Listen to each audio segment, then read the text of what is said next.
Solo quiero reaccionar a esto de David. A mí, algo que creo que David coloca como con otras palabras es justamente ese fondo que en realidad no fue tanto de Martín Barbero cuanto de sus editores, que es el tema de, a ver, más que los medios son las mediaciones, ¿no? Y lo que está señalando es básicamente eso, es decir, lo que nos importa es la manera como circula. Lo que nos importa es la sensibilidad, ¿verdad? El reparto de los sensibles, si nos ponemos rancerianos, ¿no? Es decir, eh, y, y justamente es eso, es decir, no importa tanto el medio cuanto estos otros procesos que colocan al centro la estética, que colocan al centro esta cultura popular masiva que se va construyendo ahí. Gracias. Chivis. ¿Quién más? Estamos calentando motores. Bienvenidos ahí, Sandra, Mariana, Rafael, que entraron un cacho después. Estamos comentando ya cómo nos ha ido con esta segunda y tercera parte o lo que hemos logrado ahorita de revisión del texto, ¿verdad? De pronto no acabamos la segunda y la tercera parte, porque aunque lo hubiéramos leído, siempre es un poco denso el texto.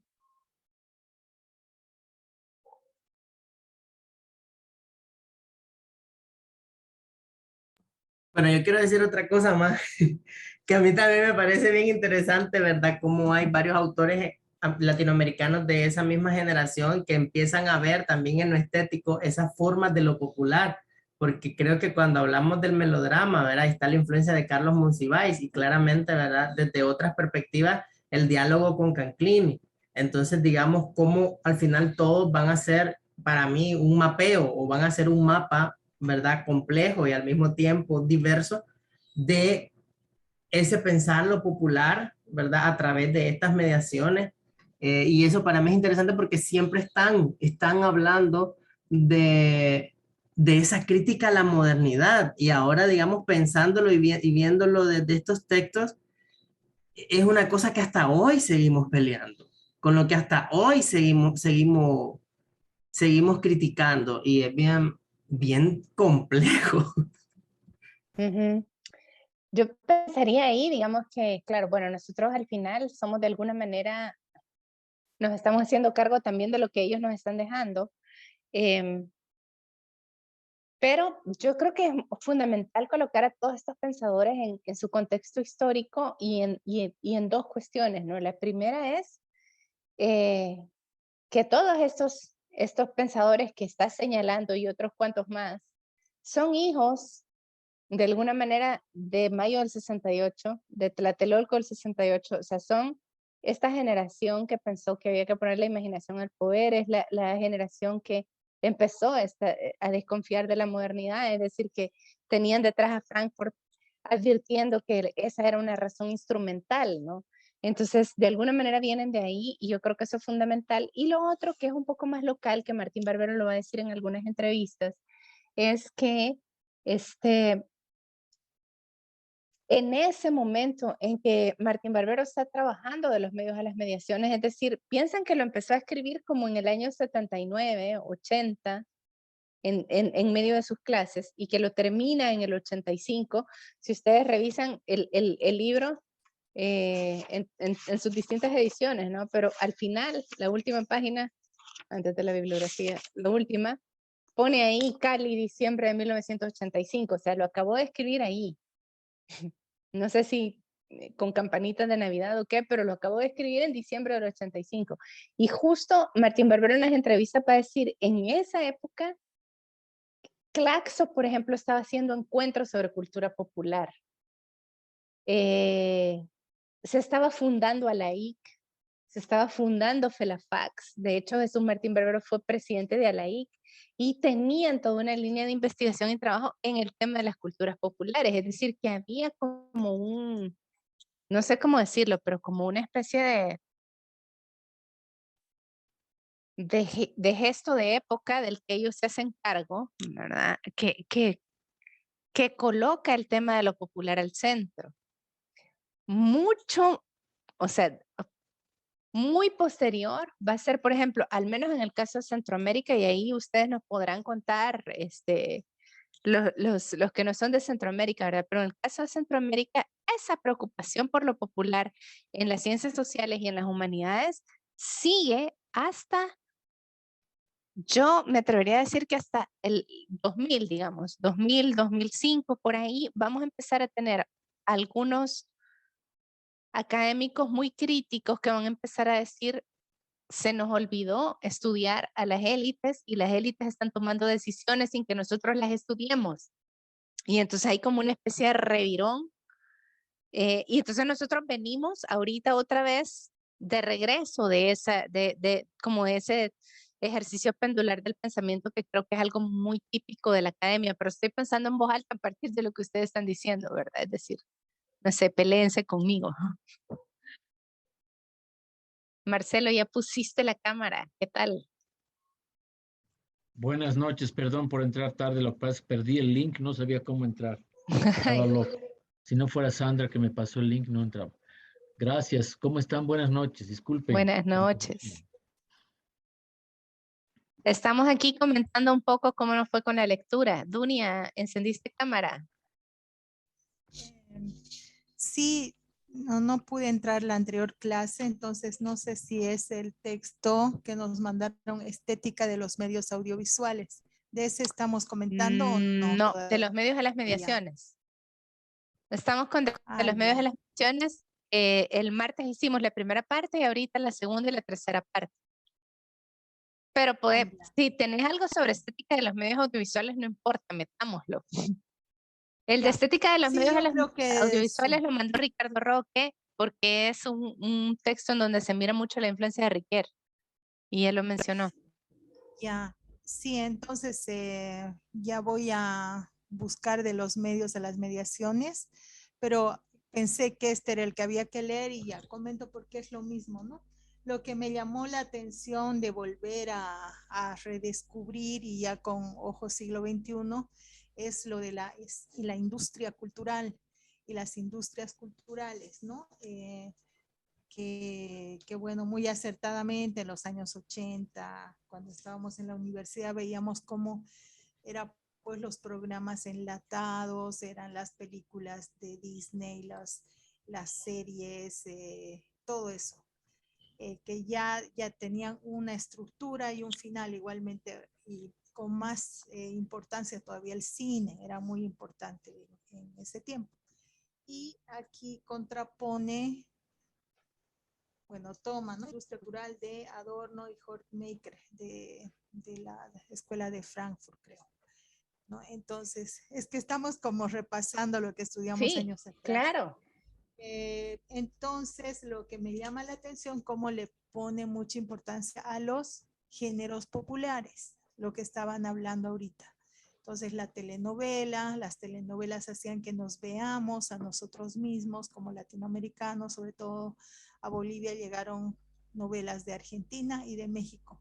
Eran las principales en los años 80, 90 y después llegaron de Colombia y otras, ¿no? Pero me he puesto a pensar ya ahora cómo siguen habiendo las industrias culturales con mucha más fuerza.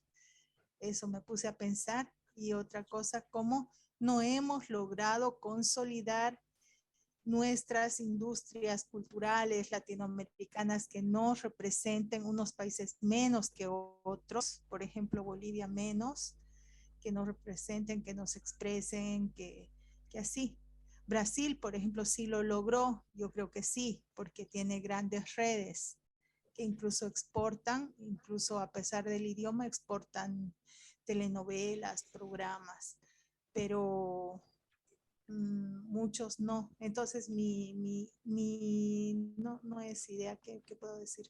Lo que me ha hecho pensar ya leyendo este texto con experiencia 2021 es cómo es posible que habiéndonos planteado esos desafíos hace tanto tiempo, realmente no hemos logrado construir nuestras propias industrias culturales y por otro lado, cómo las industrias culturales se han readecuado y reforzado. Por ejemplo, Netflix. ¿no? Por ejemplo, veo en Netflix, entonces no sé por qué, ni siquiera sé por qué, me llega a mi teléfono, a mi celular, todas las series que son más vistas, que cómo va a ser la tercera temporada de Luis Miguel. O sea, como que el teléfono sabe que sí, vi Luis Miguel, la serie y así. Entonces, son industrias que más bien nos están controlando más, ¿no? Es una constatación que me hizo pensar, eso les comparto. Gracias. Gracias, Dunia, genial. Solo para ubicarnos un poco, el texto que Dunia leyó está en es este que está acá, que es, digamos, es un texto que tiene una particularidad. Por supuesto que Martín Barbero hace como, saca cosas desde los medios a las mediaciones y saca cosas de otros lados para escribir este texto de estética de los medios audiovisuales, que es un libro, que es un texto que prepara para una, se llama Enciclopedia Iberoamericana de Filosofía. Es decir, que es como aquí Martín Barbero está escribiendo para los filósofos y les está contando, ¿saben qué? Pues los medios de comunicación y los medios audiovisuales tienen algo que ver con la manera como nos hemos configurado el pensamiento. Entonces, tiene esa particularidad. Y bueno, digamos, Martín Barbero está como, cuando lo invitan a escribir es así como, wow, es decir, los filósofos tomaron en serio lo que yo estaba planteando, porque era así como, o sea, esto no es filosofía, esto es, otra vez, está hablando para las masas, está hablando de reflexiones que no son del pensamiento filosófico denso. Entonces, cuando el texto de él entró en la Enciclopedia Iberoamericana de Filosofía, fue así como, oh, ok. Entonces, bueno, tiene esa particularidad, ese texto en específico que se les compartió para que ustedes lo puedan tener ahí. Ok, ¿alguna otra cosilla más? Yo quisiera comentar algo. Dale, Marcelo, gracias. Gracias, perdón otra vez porque, bueno, aquí yo pienso que en este capítulo está una especie de descripción de toda esta dinámica histórica que ha comenzado con la construcción del Estado-Nación, digamos, en desmedro de la diversidad y la pluralidad de las culturas. Y para ello ha utilizado varios dispositivos. Uno de ellos es la concepción del tiempo, porque el tiempo circular de las culturas populares, el tiempo tradicional, el tiempo con sus ritmos propios y naturales, empieza a ser forzado a sintonizarse con el tiempo de la productividad racionalizada de una creciente industrialización. Y ahí está la presencia del reloj, está la presencia de la disciplina, del orden, el valor del tiempo, que se va imponiendo, digamos, como decía al principio, en desmero de los tiempos tradicionales. El otro es la fiesta. El convertir la fiesta, que es una dimensión también muy importante de las culturas, no solamente las populares, de todas las culturas, pero digamos ya no respetándola en sus dimensiones mitológicas, subjetivas, colectivas, originales, sino convirtiéndola cada vez más en un tema de turismo, en unas manifestaciones de admiración, de sistematización, de documentación, ¿no? Típico de los estudios que empiezan a hacer las descripciones y clasificaciones de todo lo que los científicos estaban afanosos por hacer en esas épocas, ¿no? Desde clasificar hojas, plantas, animales, hasta clasificar fiestas y etnias. Y lo otro es lo mismo, digamos, en esa misma línea, el estudio de las lenguas, de los idiomas, de las formas de expresión populares y la cuestión de los saberes. Los saberes populares, pero vistos en términos generales, los saberes populares vistos como desconfiables, como irracionales, torpes, etcétera. Y ahí menciona el tema de las brujas.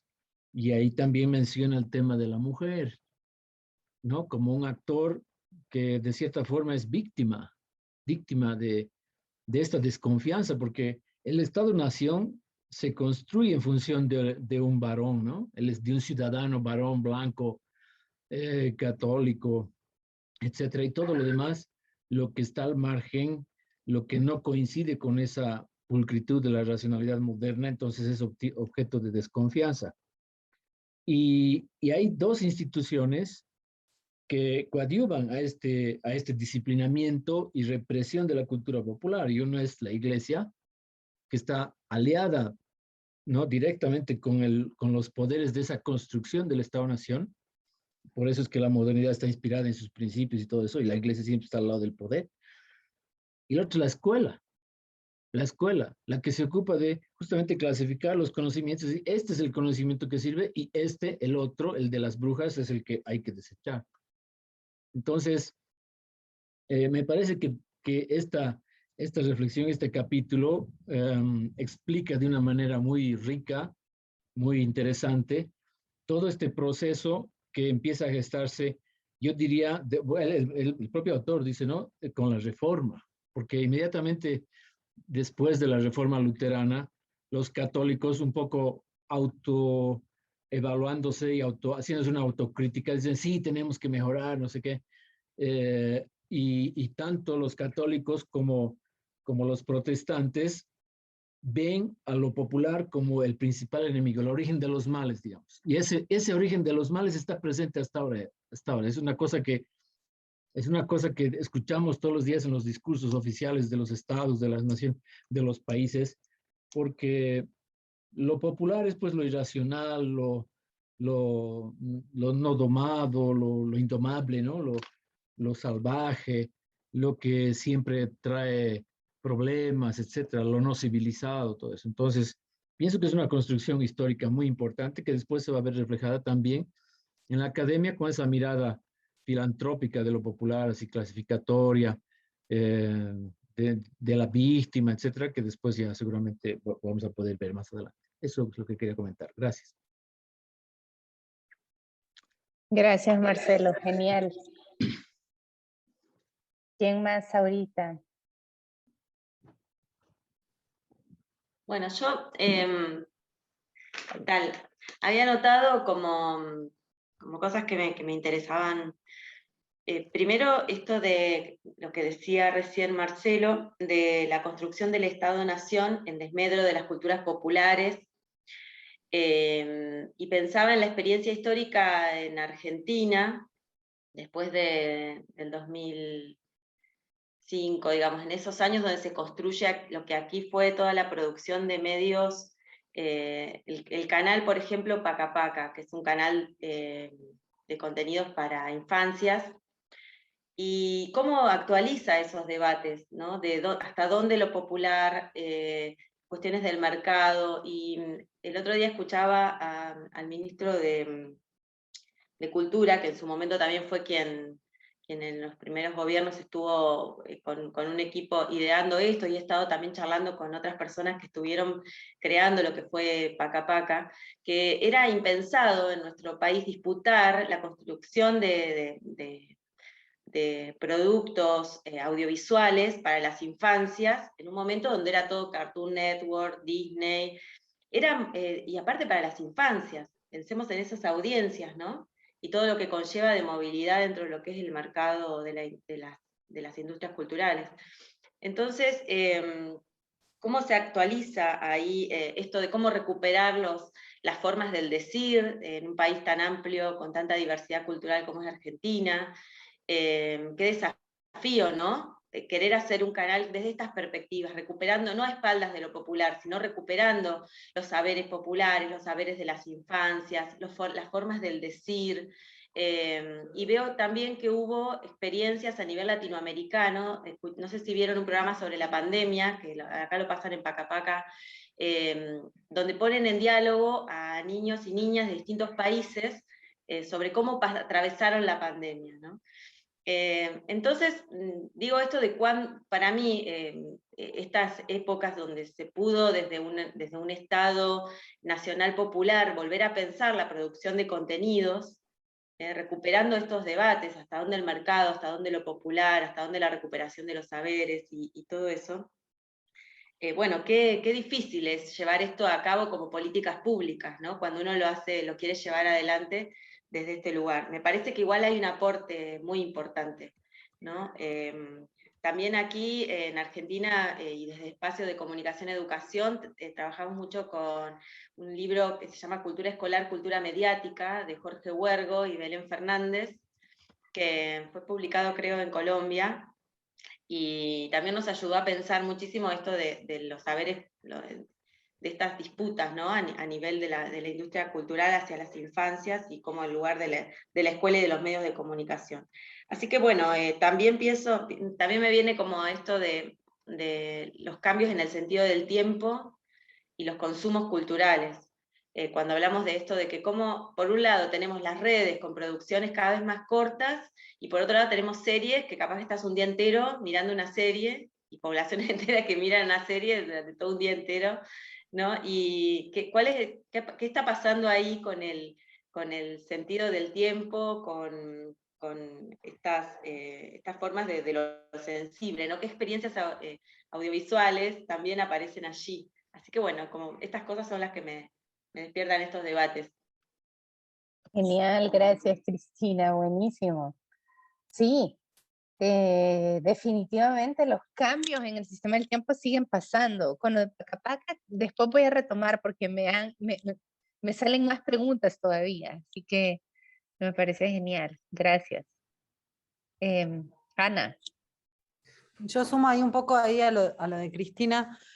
Con lo del tiempo, ya hace rato, venimos como charlando, bueno, un poco la pandemia cómo puso en tensión, ¿no? Esta idea del tiempo. Bueno, el tiempo está unido a la productividad, en donde ahora cualquier tiempo es solo un link, donde nos madrugamos y, o sea, nada, se desdibujaron esos tiempos productivos incluso.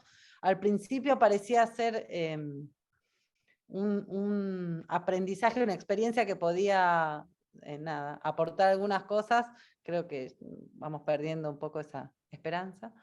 Pero a su vez también pensaba siempre, comparamos con la cultura wichí, que por ejemplo está acá en el norte salteño, que es una cultura cazadora-recolectora, y que habla, o sea, usa el tiempo con otra lógica, que no tiene presente, pasado ni futuro, es un presente continuo, y eso es muy impresionante cuando uno habla con las personas wichí.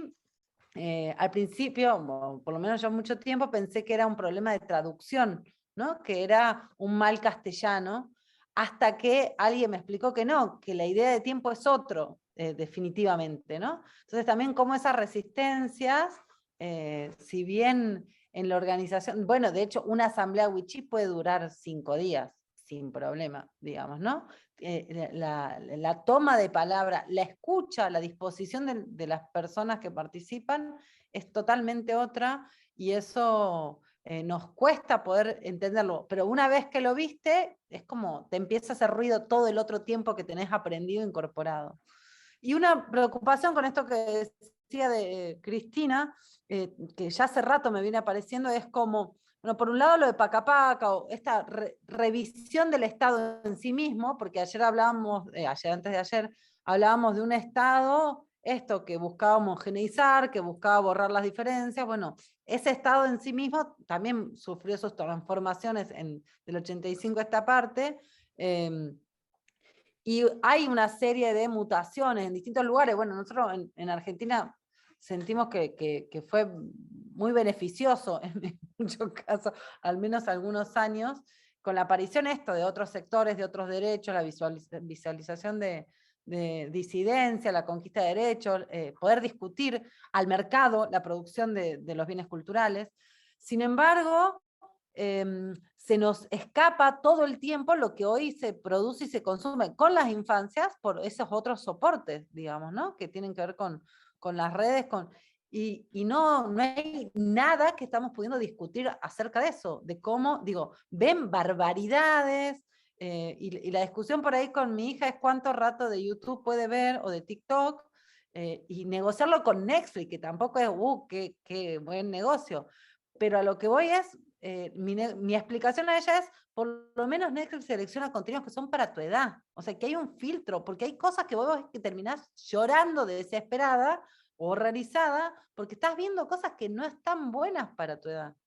Y es re difícil hacer entender eso, ¿no? Cuando quieren explorar, pero a su vez como estados y como colectivos de producción, no estamos teniendo ni categorías para pensar eso.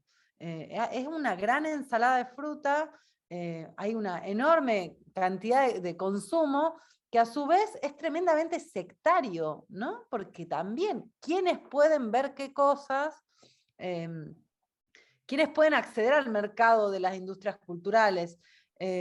Ahora se compra todo por internet, en una entrada, incluso un ticket de una entrada gratuita la tenés que pedir por internet. Y un montón de sectores populares no pueden acceder a ese link directamente, ¿no? O a la tarjeta de crédito para conseguir una entrada.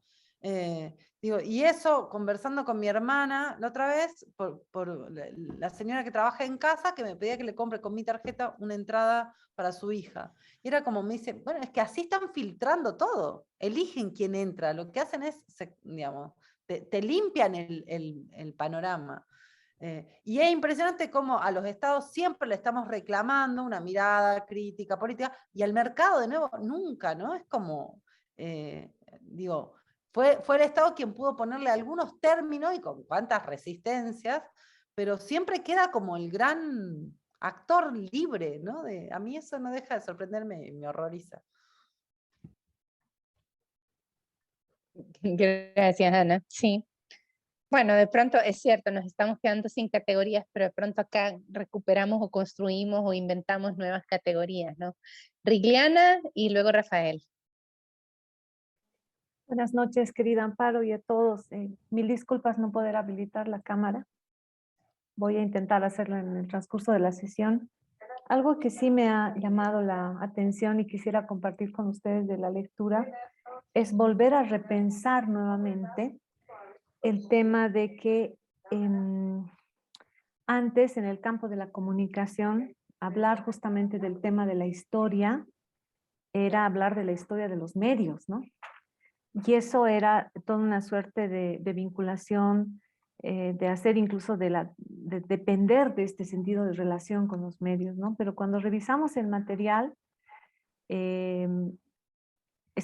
empezamos a ver otro tipo de historia, ¿no? Ya no es una historia de los medios, sino es una historia de los procesos culturales, ¿no? Por una parte, y ver cómo nuestras prácticas comunicativas, ¿no? Son estos procesos culturales justamente, son los articuladores de estas prácticas comunicativas y cómo estos se vinculan con todo esto de los movimientos sociales, ¿no? Entonces, ¿qué pasa ahí, no? Este cambio de clic, este cambio de lo popular a lo masivo y ver esta nueva forma de recuperar la mirada a la historia, ¿sí? Creo que hace y nos ayuda a entender cómo la comunicación realmente es un espacio de las mediaciones, ¿no? Donde ya lo que antes parecía ser externo, como los procesos simbólicos, van a cobrar mayor sentido, pero un sentido social y un sentido histórico. Y creo que esa es una fuerte reflexión que no deberíamos perderla, porque es ese recuperar la historia, ¿no? ¿Qué estamos entendiendo desde el lente de la comunicación? Eso es algo que me ha hecho recordar nuevamente en la reflexión. Y bueno, como siempre nos interpela, ¿no? A ver qué estamos haciendo ahora, ¿no? Con todos los movimientos que estamos viviendo en América Latina, en nuestros países. Entonces, creo que es algo que valdría la pena de recordar también. Muchas gracias. Gracias, Rigliana. Genial. Rafael. Sí, Amparo, buenas noches. Perdón por integrarme un poquito tarde, pero... No hay problema. Abrazos a Perú. Tuve dificultades también para conectarme, pero bueno. A mí lo que me llama la atención es, bueno, cómo es que las masas se confunden con el proletariado, ¿no? Y cómo es que llegan a representar la obscenidad, ¿no? Y que además, como dice el maestro, le quita brío a ese dominio burgués, ¿no? Y yo me preguntaba, alineado con el texto, ¿no? ¿Qué tanto permanece ese pensamiento conservador en nuestros días, en nuestras sociedades, ¿no? ¿Qué tanto permanece ese intento por controlar a través de sus diversas instituciones? Y me hacía, surgía una pregunta más en todo caso, ¿hasta qué punto podríamos ver a la universidad como una institución que legitima cierto tipo de conocimiento en desmedro quizá de otros conocimientos? Y si en todo caso preguntarnos, ¿no?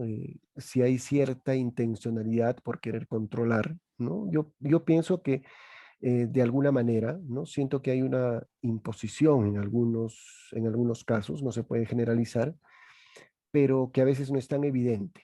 Pero también percibo, ¿no? Que hay mucha resistencia, ¿no? Y creo que eso es lo saludable. Otro aspecto que me interesa es cómo define a la comunidad, ¿no? Que precisamente lo ve como una unidad del pensamiento y la emoción por la predominancia de los lazos cortos y concretos, ¿no?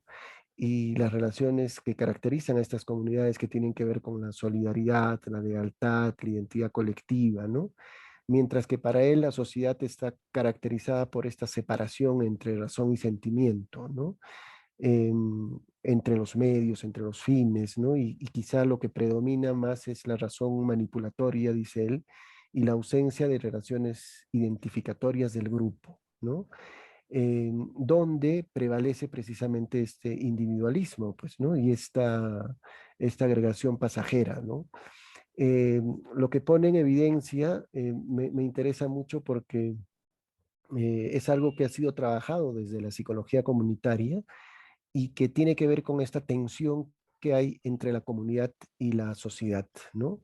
Y que, bueno, yo creo que sigue vigente, ¿no? Por eso su obra para mí resulta ser extraordinariamente muy actual, ¿no?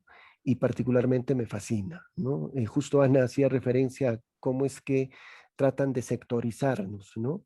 Y justo eso está en lo que el maestro escribe, ¿no? Y dice, la ausencia de lazos será reemplazada por la competencia y el control, ¿no? Entonces, creo que ahí hay cosas para seguir discutiendo, ¿no? Genial, muchas gracias. Sí, definitivamente. ¿Alguien más? Buenas José Miguel, noches, buenas noches. Amparo, ¿Cómo ¿cómo están estamos? todas? Todos bien, bien, bien por aquí. Aquí tratando de respirar en medio de este cierre de semestre, ¿no? Estamos algunos profesores súper congestionados.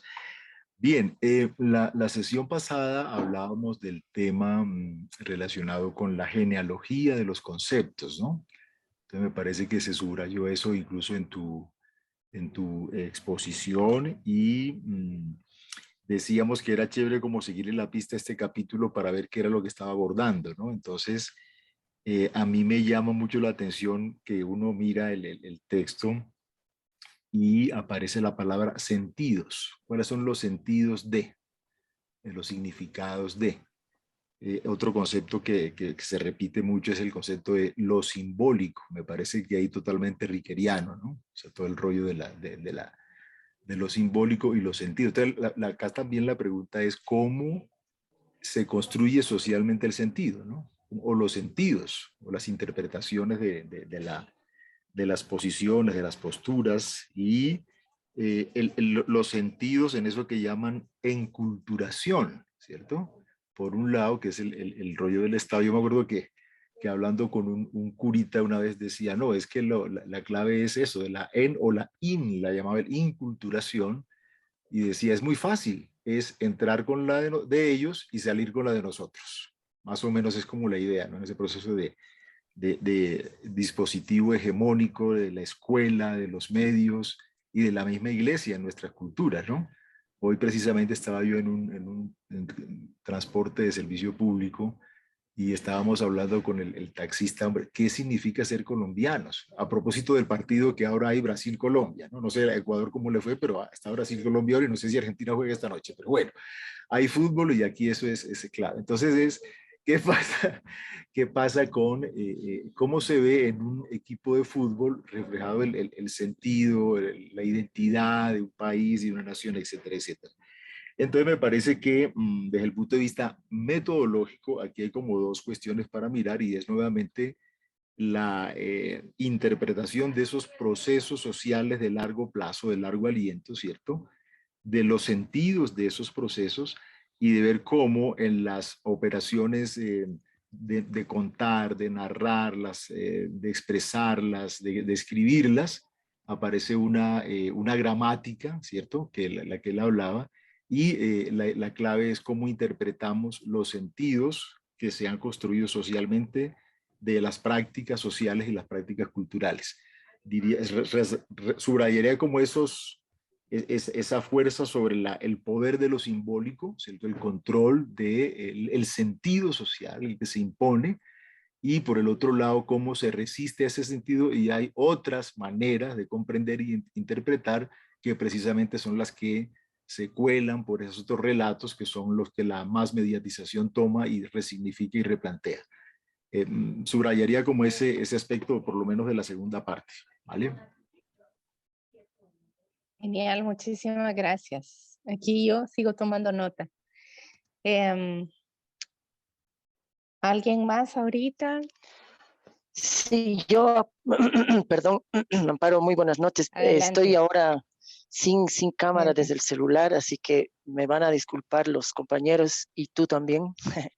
Bueno, yo tomo y retomo lo que acaba de mencionar el colega desde Colombia versus Brasil, el tema del sentido, ¿no? O sea, porque lo que yo he entendido a partir de esta relectura que un poquito con lo que mencionaban ayer, ¿no? O sea, es de alguna manera ayudarnos, Amparo, a redescubrir cosas que tal vez no habíamos en algún momento tomado en cuenta. Y sintonizo eso, ¿no? Con lo popular como ese lugar desde que se hace posible, digamos, comprender el sentido que adquieren los procesos de comunicación. Y creo que también ese desplazamiento que ha marcado Jesús Martín Barbero para inclusive desarrollar eso, ¿no? O sea, la comunicación como ese proceso de sentidos. Y pensando también en lo popular, mejor dicho, como algo que no es lo homogéneo, ¿no? Creo que eso ha sido muy, muy importante de poder, digamos, colocar un nuevo ámbito de análisis y reflexión, ¿no? Y yo también lo pongo en el contexto, como tú bien decías, ¿no?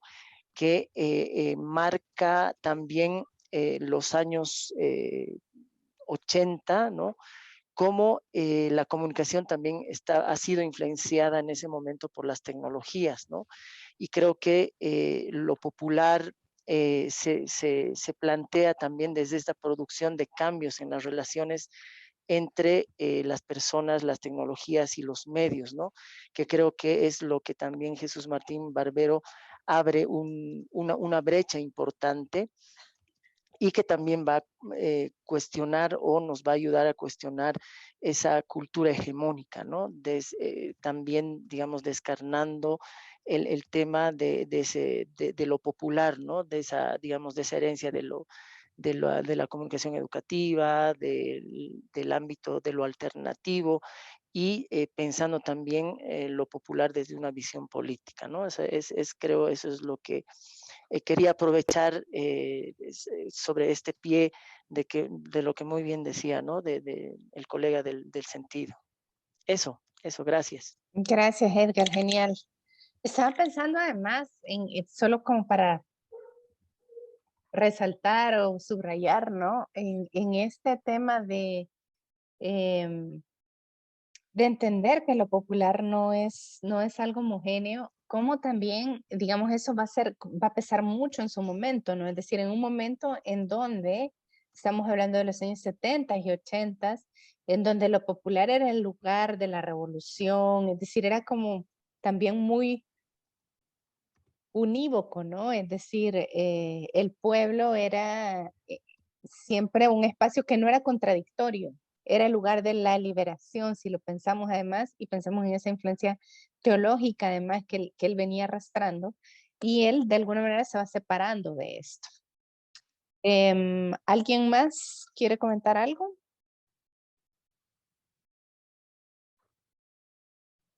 Sí, buenas noches, Amparo. Adelante, ¿quién está hablando? ¿Qué pena se oye? Ahí está Sandra. Hola. Soy yo, Sandra, lo siento, está mal mi micrófono. Ahora se oye Sí, mejor. quería comentar algo. Buenas noches, ¿se oye mejor? Sí. Pues esta relectura, digamos, del libro de Jesús Martín Barbero me abre nuevas visiones, digamos, ¿no? Justamente a partir de rescatar varias de las ideas que han ido surgiendo en la plática que tenemos ahora. Varios de los términos, la manera como enunciaba y describía la realidad Martín Barbero, me recuerda mucho a esta importante influencia del interaccionismo simbólico, ¿no? Este paradigma de la sociología, de la microsociología, que considera la comunicación como una producción de sentido dentro de un universo simbólico determinado, y que luego también confluiría con, evidentemente, la importante influencia de la escuela de Birmingham, ¿no? Y justamente el maestro Martín Barbero cita a Raymond Williams al iniciar este capítulo, mencionando justamente esta idea desde la crítica, influenciada seguramente por el marxismo, en la cual evidentemente lo popular y lo cultural deviene justamente una suerte de división de clases, de antagonismo. Y él mismo, cuando habla de la psicología de las muchedumbres, plantea justamente esta noción y usa concretamente los conceptos proletariado y burguesía, ¿no? En el sentido de entender cómo se ha ido configurando su estudio de lo popular y de la cultura a partir de tratar de entender cómo funcionaba esa sociedad, tratando de entender y encontrar sus contradicciones, pero también tratando de explicarlas, ¿no? A partir de entender que no es una cosa uniforme, unívoca en el tiempo, sino que se ha ido transformando, fuertemente influenciada sin duda por un contexto político, como fueron las dictaduras en América Latina, donde justamente lo que tú decías, lo popular, tenía que ver en países como el nuestro con la respuesta desde las radios mineras, ¿no es cierto? Los gobiernos dictatoriales que pretendían controlar la voz de los más pobres y obviamente acallar cualquier posición que fuera contraria al dominio que ellos habían establecido. En ese sentido, me parece muy interesante volver a leer el texto, como varios de mis colegas lo han dicho, a partir de repensar esta lógica en la que el sentido, que cobra y retoma Martín Barbero, es algo que necesitamos siempre repensar y siempre replantear a partir de estos universos simbólicos que creamos y recreamos permanentemente y que obviamente se transforman constantemente y que nos desafían a volver a mirar qué vamos a entender ahora por popular y qué vamos a volver a entender ahora por la cultura. ¿Cuál cultura? ¿La cultura de quién? Además, ¿para quién? ¿A partir de qué elementos vamos a reconstituir esa cultura? Entonces, bueno, esas son algunas de las provocaciones que me quedaron en la cabeza, que me surgieron a partir de la lectura de este capítulo, hoy después de tantos años, digamos, ¿no? Gracias. Gracias, Sandra. Genial. Buenísimo. ¿Alguno más? Estamos haciendo así como, no llegamos a asamblea Wichí porque en realidad solo tenemos 2 horas, ¿no? Pero estamos haciendo un ejercicio de escucha entre todos. Sí, qué triste, ¿no? No poder tener 5 días para tener esta discusión. Mariana y Paola después. Buenas noches, Amparo, y saludos a todos. Más que un comentario, tengo unas dudas. O sea, al leerlo, entiendo el proceso de enculturación, ¿no? Del que nos habla. Y él menciona 2 ejes, uno sobre las transformación del saber y el otro sobre la transformación del sentido del tiempo. En el del saber sí me parece muy comprensible, ¿no? E interesante, porque incluso cuando obviamente se refiere al tema de la mujer, que ya lo han mencionado, habla de la educación y ahí también se puede ver un poco con lo de Freire, ¿no? Esa coincidencia, pero en el del sentido del tiempo, yo no le he entendido mucho la verdad a esto.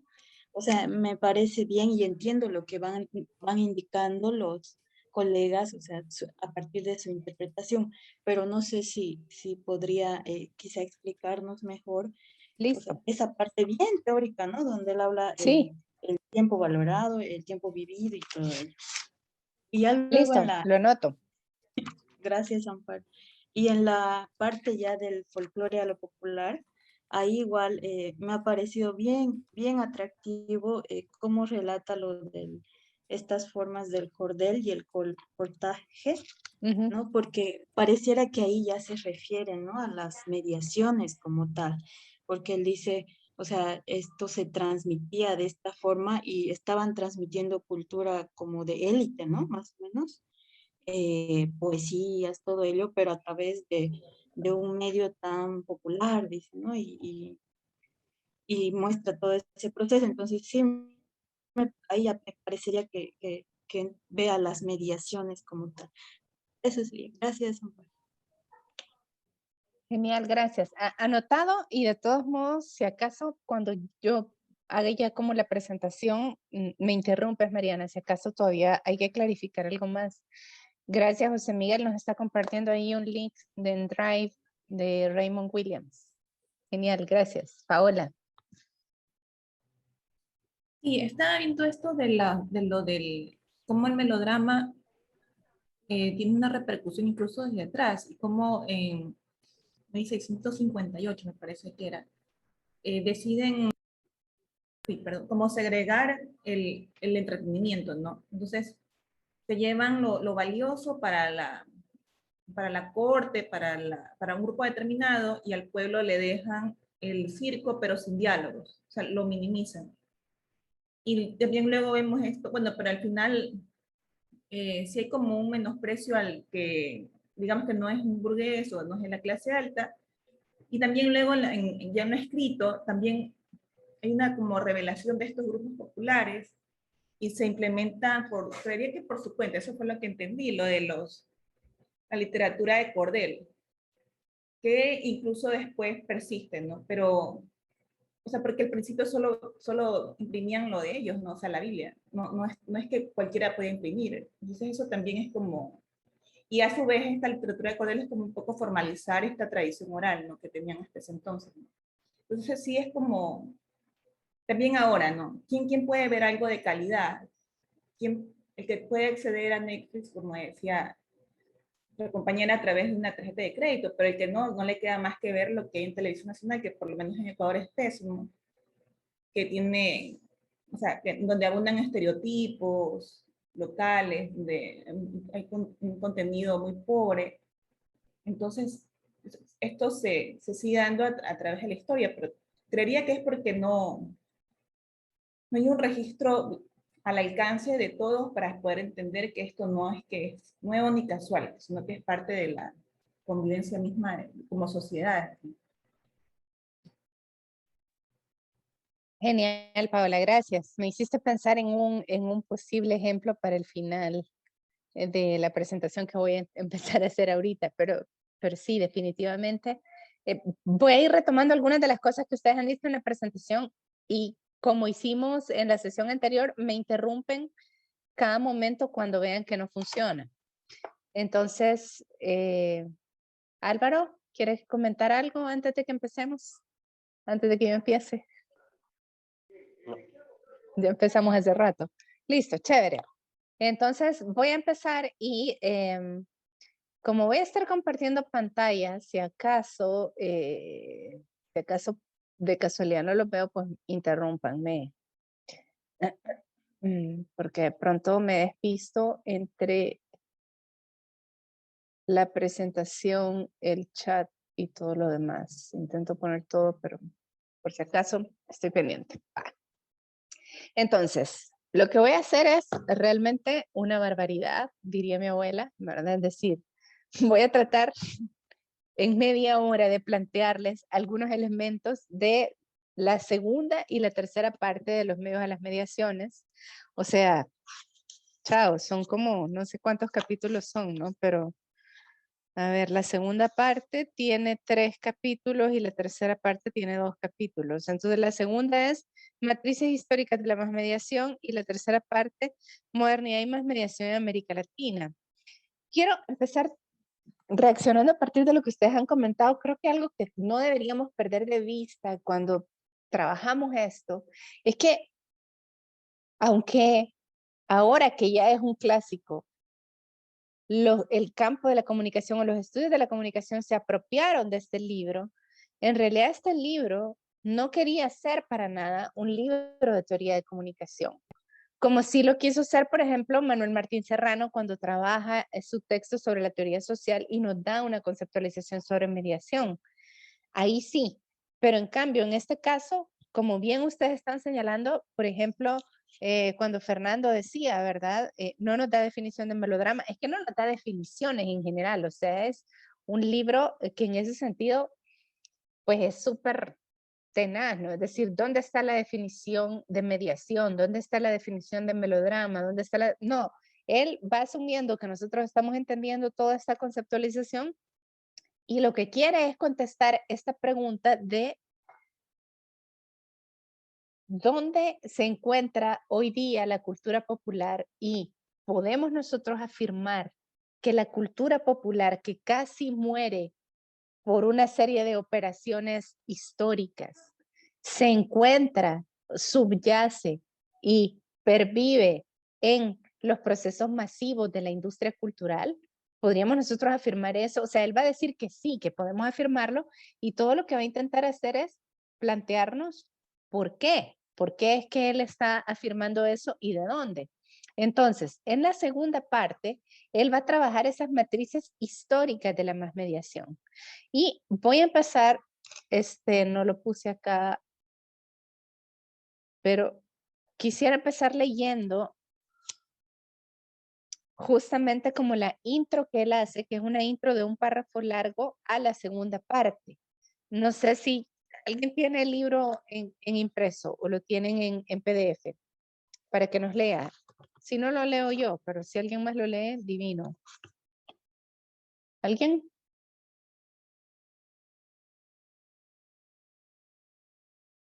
Le doy yo.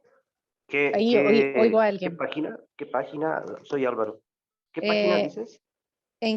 Estás, a ver, es que depende, ¿cuál edición tienes? Estoy en la segunda parte. Ok, la segunda parte dice matrices históricas de la mediación, después tiene 2 citas y de ahí tiene un párrafo, antes de entrar al primer capítulo, que es el largo proceso de inculturación. Okay. El párrafo que empieza con de lo popular a lo masivo. Sí. Bueno, voy con la lectura. Dale. Lo que pasa es que estoy desde el celular, espérame. Ok, allá va. De lo popular a lo masivo. El mero señalamiento de esa ruta puede resultar desconcertante, ir de lo popular a lo masivo. La ruta, sin embargo, indica el cambio de sentido que hoy nos hace posible ir de una comprensión de los procesos sociales basada en la exterioridad conspirativa de la dominación a otra que los piensa desde la hegemonía por la que se lucha, en la que se constituyen las clases y se transforma incesantemente la relación de fuerzas y sentidos que componen la trama de lo social. Pensar la industria cultural, la cultura de masas desde la hegemonía, implica una doble ruptura, con el positivismo tecnologista, que reduce la comunicación a un problema de medios, y con el etnocentrismo culturalista, que asimila la cultura de masas al problema de la degradación de la cultura.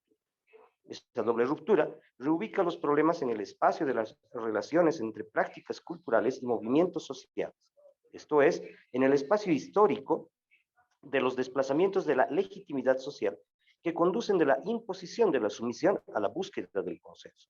Y desde ahí ya no resulta tan desconcertante descubrir que la constitución histórica de lo masivo, más que la degradación de la cultura por los medios, se halla ligada al largo y lento proceso de gestación de mercado. Disculpa, en el celular es terrible. Ya no sé dónde estoy. Listo, pero dejémoslo hasta ahí, Álvaro. Yo creo que ahí ya tenemos gracias, elemento. No, mil gracias.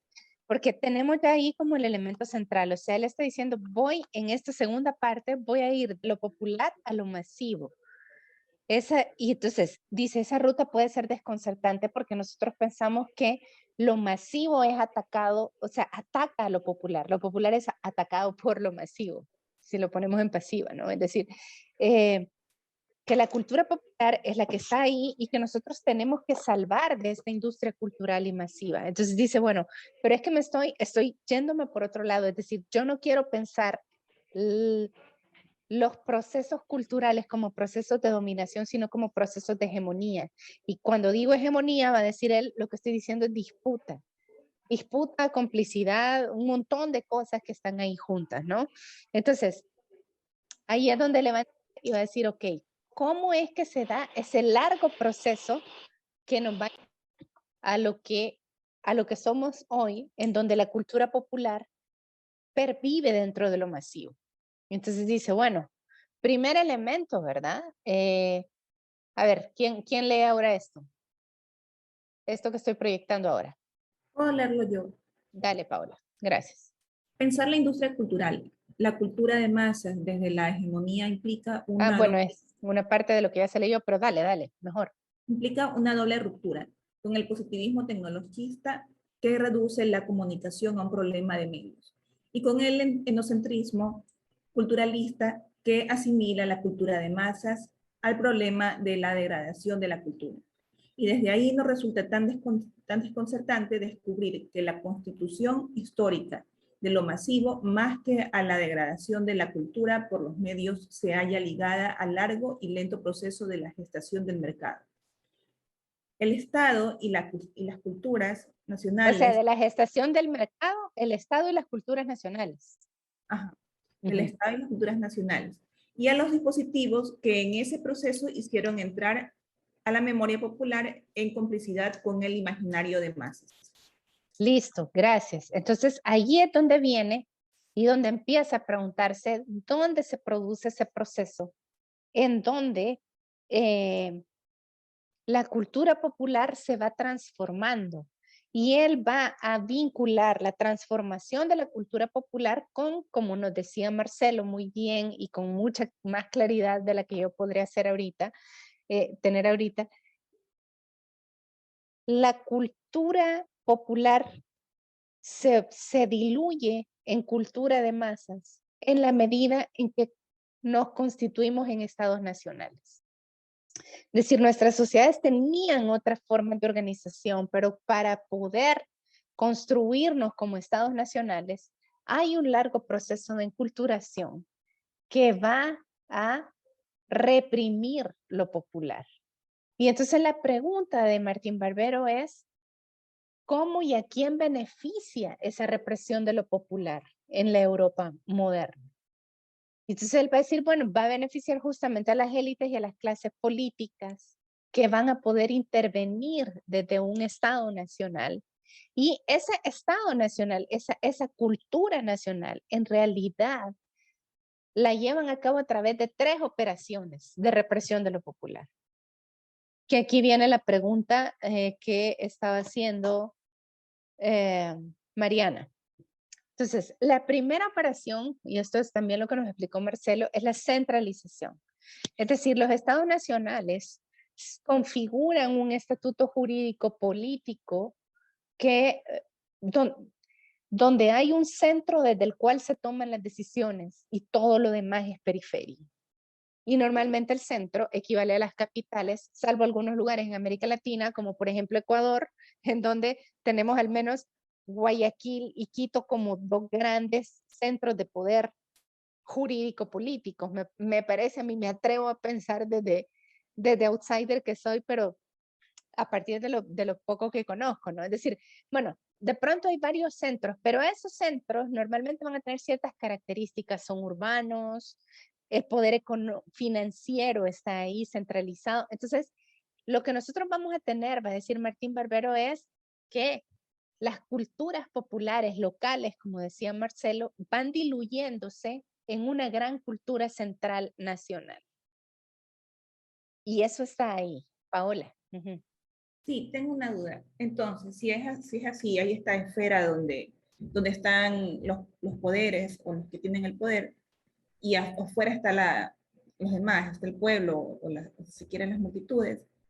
Cuando pasa esto de que un presidente como Ecuador se ve obligado a recibir al movimiento indígena, es que la masa entra en esa esfera y rompe con eso. Diría Martín Barbero que sí. No, yo no estoy segura, pero yo creo que Martín Barbero diría, a ver, no, pero digamos, Martín Barbero no lo está pensando en concepto político, sino sobre todo cultural. O sea, lo que pasa es que para configurar el Estado ecuatoriano, quitaste todas las diferencias y decidiste que los ecuatorianos somos así.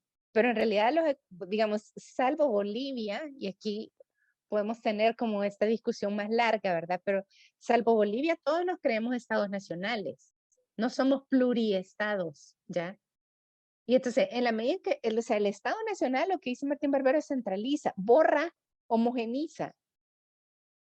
¿Por qué? Porque todos somos ecuatorianos o porque todos somos salvadoreños. Así sea un espacio tan chiquito, El Salvador tenía diferencias, ¿verdad? Tenía varias lenguas, tenía distintos tipos de sazón en las comidas, ¿no? Pero entonces resulta, voy a poner un ejemplo y Fernando me puede ayudar, pero bueno, yo estudié en México, en Guadalajara, y muchas veces, yo recuerdo que cuando yo estudié había un anuncio que a muchos mexicanos les caía mal. Era un anuncio de turismo que decía, Jalisco es México. ¿Por qué? Porque cuando uno piensa en México, piensa en mariachi, piensa en tequila y piensa en ciertas cosas que son de una zona específica de México, que es Jalisco. Pero el mariachi no es todo México. Hay muchísimas, el son veracruzano, está el farafara en el norte, es decir, ya. Pero entonces, el Estado Nacional, la primera política cultural y que va a reprimir muchas culturas locales es centralizar, borro. Por supuesto, lo que vamos a tener hoy día son culturas locales que antes eran periféricas, obligando a este Estado centralizador a dialogar con estas distintas culturas y a reconocerlas. Digamos, sería otro tipo de disputa que estamos viendo ahora, pero en este momento lo que él analiza es cómo es que lo popular se va diluyendo y queda otra cosa. Entonces, en efecto, dice, bueno, primero centralizamos. Segundo, rompemos, ya te doy la palabra, Álvaro, solo acabo esto. Rompemos el sentido, y esto es lo que Mariana preguntaba, el sentido del tiempo premoderno de repetición y retorno. Es decir, las culturas populares, y ahí viene lo que Ana decía, por ejemplo, la cultura huichú, son culturas premodernas de repetición y retorno. Pero entonces el Estado Nacional nos vende, y aquí hay mucho Benjamin detrás, bueno, mucho Frankfurt, mucha escuela de Frankfurt detrás, Benjamin, Adorno, Horkheimer, todos están ahí, incluso Marcuse, creo yo, me atrevo a decir. Pero el Estado Nacional nos dice que tenemos que desarrollarnos, hay una idea de progreso, y esa idea de progreso no es cíclica, o sea, porque la idea de progreso es, primero estoy acá y voy a evolucionar, es como evoluciono hacia este otro lado. Y entonces esa idea cíclica de vamos a volver a lo mismo, que es el tiempo de la cosecha, estos tiempos cíclicos no funcionan. La fiesta que todos los años se repite no funciona para la concepción de Estado, la Europa moderna, y que nos vende ese capitalismo inicial. Entonces, en lugar de eso, la fiesta tiene que ser mejor cada año, no puede ser la misma. Tiene que ser espectáculo. El espectáculo, entonces, tiene otro tipo de otro tipo de temporalidad, otro tipo de producción en ese sentido. ¿Ya? Entonces, esa es como la ruptura que él está diciendo en el sentido del tiempo. El tiempo de antes era, para este sentido moderno, es perder el tiempo. Perdón, Marcelo. Amparo. Hay una bulla que está ocurriendo, no sé Sí. dónde. No sé, yo ¿En tampoco. qué micrófono es? Es el micrófono de Javier. El micrófono de Javier que está Javier, abierto. ahí está, ya. Ya lo cerró. Listo. Ahora Álvaro, dale. Ok, gracias. Todo lo que tú vas comentando y todo lo que hemos leído, y había hecho una apropiación en la anterior sesión de revisar a este autor boliviano que es Zabaleta, ¿no? Zabaleta Mercado, y quiero leerte dos cosas Adelante, interesantes adelante. que componen esto, son cortitas, que componen lo que tú dices y que se dan en el año 80-81, luego de que en Bolivia hay como 3 golpes de Estado en esa transición de las dictaduras a las democracias. Y habla justamente de la masa, y el aporte va a ser el siguiente, ¿no? Él dice, la masa en realidad es un momento, no es un estadio de fusión de lo subalterno. Entonces, ahí una gran coincidencia, porque ese momento de fusión está entre los subalternos y no entre la élite y lo que está más abajo. ¿Qué más dice? Una fusión en torno a estructuras de rebelión que una parte de ellos ha trabajado articulando arduamente durante algún tiempo. Por lo tanto, sí hay un cúmulo y un acúmulo de culturas que Jesús Martín Barbero estaría identificando como estas expresiones mediadoras. ¿Qué me parece interesante? Que la masa, dice después el autor, la masa que viene de este proceso lo hace con cierta carga de autodeterminación, de tal manera que también entendemos que hay una presencia de esta construcción cultural, pero que deciden hacer. ¿Dónde entro en una pregunta en realidad hacia ti? Cuando habla de que en la medida que esta subalternización y relaciones entre los subalternos que van creando una cultura, logran la construcción de una nueva identidad, ¿no? Eso dice, esto va a decir él. Y dice, o una identidad histórica ampliada, de tal manera que esa identidad deja de llamarse solamente lo nacional y se constituye en lo nacional popular como forma de conciencia de la masa, principalmente en los hechos que sucedieron en noviembre, que son básicamente un golpe de Estado muy duro de 17 días y resistencia en Bolivia, ¿no? Ahora, aquí venía la pregunta. Esto solo sucede en la medida que el bloque histórico tiene un proyecto que no es de clase, sino de mediación cultural. Entonces, mi pregunta es, ¿también Jesús Martín Barbero va a entender que la relación interclase, arriba abajo, va a generar un proyecto histórico que Gramsci básicamente dirá, solo un proyecto histórico construye y constituye a la clase? Si fuera así, ¿por qué no se han consolidado a partir de las mediaciones las clases en nuestra Latinoamérica? Porque ¿cuál es el proyecto histórico de esas clases? Y entonces, Martín Barbero estaría diciendo, es la cultura y la mediación la que permite esa construcción de clase, o estaría diciendo, es más bien la idea cultural la que va a generar un proyecto histórico. Eso era. Pues para esa pregunta no lo sé, creo que la podemos ir discutiendo. Quizá mi respuesta primera, para seguirla pensando, sería que lo que Martín Barbero diría es que en nuestros proyectos de Estado, a ver, lo voy a decir así, como que nuestros proyectos de Estado estarían estallados, no han funcionado y en esa medida están muy fragmentados. Entonces muy pocas veces ha salido un proyecto.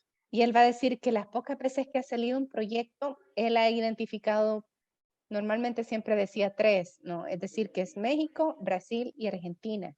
Y en el resto de los lugares nunca hubo esa capacidad, justamente porque se reprimió demasiado lo popular y no fue absorbido por lo masivo, o porque no hubo un proyecto de las élites de construcción de eso, de un Estado nacional. Creo que por ahí podría ir, pero no estoy tan segura. Creo que podemos discutirlo de nuevo hacia el final. Un aportillo más. Ajá. La masa, por lo tanto, el libro se llama Las masas en noviembre, ¿no? Entonces va a hablar exactamente de lo que estamos hablando ahorita. La masa, dice, no es la negación de la clase. Y creo que por ahí probablemente iba Jesús Martín. Es decir, no, la masa no niega a la clase, sino que más bien provoca, luego él dice, que es el despliegue y la explosión en el momento en que la clase se desplaza de su colocación. O sea, lo que estaría sucediendo en los grandes países, sería estos grandes que tú dices, sería que las clases no logran desplazarse, pero sí consolidarse.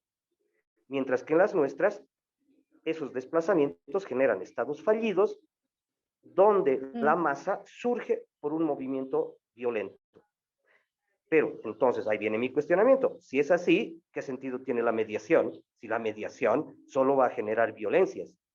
En ese momento, ¿no? En ese momento.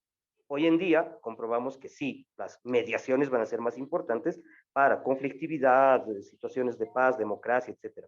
Pero en ese momento creo que las masas aparecen en la crisis, ¿no? Aparecen en la crisis precisamente con esto que es lo nacional popular y no solo lo nacional cultural o lo nacional estatal. Entonces era ese aporte para decir, creo que Barbero ahí ya no tomó este concepto del proyecto y segundo, no niega la clase, pero sí la necesidad de fragmentar, digamos, las expresiones culturales. He dicho. De acuerdo, sí. Listo. Entonces, tenemos una disolución de la noción tradicional de tiempo que además, si lo pensamos, por ejemplo, hay un texto de Renato Ortiz sobre Benjamin que me parece que es genial, que lo explica todavía mejor, porque, bueno, acuérdense que Renato Ortiz, este sociólogo brasileiro, era también, fue de los grandes interlocutores de Martín Barbero.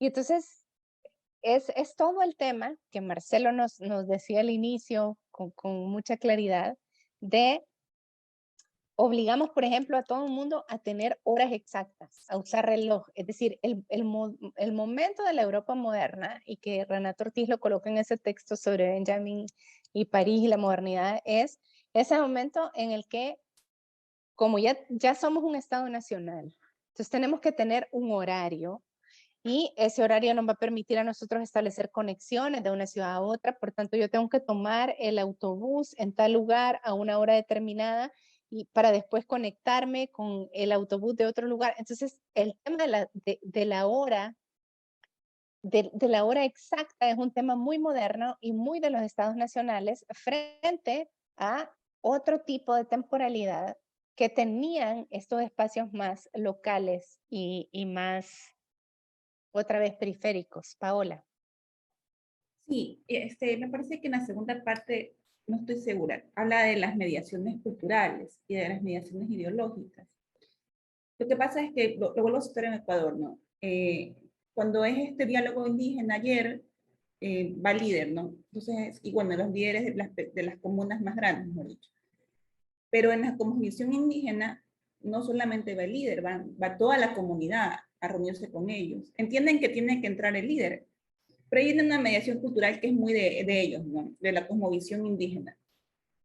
A partir de eso, no los dejan entrar a la ciudad, entonces viene entiendo yo, la mediación, si se quiere, ideológica o estructural o política del gobierno, que debe temer que se produzca una revuelta ahí, ¿no? A la salida del diálogo. Entonces, creería que hay un cruce de mediaciones ahí, culturales, ideológicas y políticas. Claro. Y sí, definitivamente, eso está ahí. Y otra vez, ¿verdad? Es decir, Martín Barbero nos ayuda a pensar y a veces a nombrar algunas de estas cosas, pero bueno, podemos seguir. No me voy a detener en el tema de las transformaciones de los modos de saber porque ya Marcelo lo explicó y dijimos que estaba como súper claro. Pero entonces Martín Barbero dice, pero digamos, ok, las élites y el poder que está pensando, las burguesías que están pensando centralizar y construir estos estados nacionales, se dan cuenta o a pesar de esta centralización, de este otro sentido del tiempo, de estas transformaciones en los modos de saber, hay una cultura política de la resistencia popular. Y entonces la cultura popular se construye, entonces, amenazada de desaparecer, va a ser al mismo tiempo tradicional y rebelde. Conservó un estilo de vida en el que eran valores la espontaneidad y la lealtad, la desconfianza hacia las grandes palabras de la moral, y aquí lo tengo tapado esto, y la política, una actitud irónica hacia la ley y una capacidad de goce, ¿no? Entonces él va a recuperar estos elementos de lo popular, y ahí viene esto que a ustedes también han recuperado, que todos hemos recuperado muchísimo, que es el tema de, ok, entonces, ¿dónde en los estados nacionales, por dónde circula, como decía David, por dónde circula lo popular? ¿Dónde están esos espacios de la cultura popular? Entonces Martín Barbero dice, bueno, por ejemplo, en la literatura de cordel, que es esta literatura entre lo oral y lo escrito, que no era de élite, sino que se vendía en la calle y que tiene procedimientos y circuitos que los pone el mercado. Es decir, sería Netflix hoy, o sería, como está diciendo Paola, Netflix ya es mucho más élite, de pronto sería la televisión nacional, a la que todos tenemos acceso. Y entonces por supuesto es mercado, porque al final para tener tele tengo que comprar la tele, tengo que pagar luz, es decir, por supuesto hay un elemento de mercado, pero hay también en la tele un elemento de anonimato. ¿De quién es la telenovela que yo estoy viendo? ¿Quién la escribió? A saber, hay reescritura, es decir, porque Betty la Fea de Colombia, pero Betty la Fea de México, pero Betty la Fea de... ¿sí? Entonces, venta callejera, resumen, pregón. Entonces, él va colocando acá todos estos elementos de cómo la cultura popular pervive en estos momentos del capitalismo inicial, y después también nos va a decir justamente cómo estas culturas populares construyen narrativas en clave cristiana, cómo las imágenes se vuelven amuletos, cómo se va construyendo un tipo de iconografía que imita la de las élites, pero que es distinta y que es propia de la cultura popular. Y finalmente viene esto que ustedes también rescataron en sus intervenciones, del melodrama como el gran espectáculo de la cultura popular. No sé si sea el gran espectáculo, pero yo pensaría que es como la gran... El género del melodrama va a ser el gran género de la cultura popular, y ahí Martín Barbero en la tercera parte va a decir, y aquí adelanto, ¿verdad? Es el gran género de América Latina. Está muy anclado en el tipo de cultura popular de América Latina, y en efecto, como bien decía Fernando, nunca nos dice por melodrama estoy entendiendo esto, pero nos hace un despliegue de distintos tipos de melodrama a través de los cuales nosotros podríamos inferir de alguna manera algún tipo de definición, ¿verdad? Es decir, dice, el melodrama va a mover 4 grandes emociones particulares de las masas, de esta cultura popular, que es el miedo, el entusiasmo, la lástima, la risa, y nos va colocando ahí, esto es así como semiótica pura y dura, cuáles son estos elementos particulares del melodrama. Y va a señalar esto, ¿no? Marcelo, ¿lo lees? Sí. El melodrama es el vértice mismo del proceso que lleva lo popular a lo masivo. Lugar de llegada de una memoria narrativa y gestual popular y lugar de emergencia de una escena de masas. Esto es, donde lo popular empieza a ser objeto de una operación de borradura de las fronteras que arranca con la constitución de un discurso homogéneo y una imagen unificada de lo popular, primera figura de la masa. La borradura de la pluralidad de huellas en los relatos y los gestos obstruye su permeabilidad en los contextos y la rebaja progresivamente de los elementos más fuertemente caracterizadores de lo popular. Se acompañará de la entrada de temas y formas procedentes de la otra estética, como el conflicto de caracteres, la búsqueda individual del éxito y la transformación de lo heroico y lo maravilloso en pseudorealismo. Bueno, ahí tenemos, ¿no? Es decir, como esos elementos que están ahí. Iba a decir, y ahí, digamos, ese es el último capítulo de la segunda parte, el de la masa a las masas, ¿no? Como todo esto, que de alguna manera lo hemos visto en su puesta histórica antes del siglo XX, en el siglo XX, de alguna manera en el siglo XIX y XX, va a estallar ya en la constitución de las masas como tales, ¿no? Es decir, una cosa era toda esta situación de la cultura popular que pervive a través de lo masivo, pero en la época de la imprenta, y otra cosa es, digamos, o bueno, de la imprenta en el momento en que era menos accesible, como ustedes están diciendo, y otra cosa es ya las masas en este momento del arribo, de la llegada, de la instalación de la industria cultural, ¿no? Primero va a revisar el folletín como este gran medio, dispositivo de enunciación y dispositivo de reconocimiento, y de ahí va a hacer el salto hacia qué es lo que hay de continuidad y qué es lo que hay de ruptura ya en la época de los medios. Es decir, qué pasa con la radio, lo que estaba señalando María Cristina en el chat, qué es lo que pasa con la televisión, qué es lo que está pasando, y entonces llegamos a esta tercera parte, que es modernidad y más mediación en América Latina. Y entonces acá, otra vez, esto es así como la mala educación, pero solo para provocarnos. Pero entonces va a decir, los medios masivos transforman las culturas nacionales y los medios masivos van a ser van a utilizar tres dispositivos. Primero, la teatralización, es decir, van a poner en escena elementos de la cultura popular que retoman y los colocan ahí.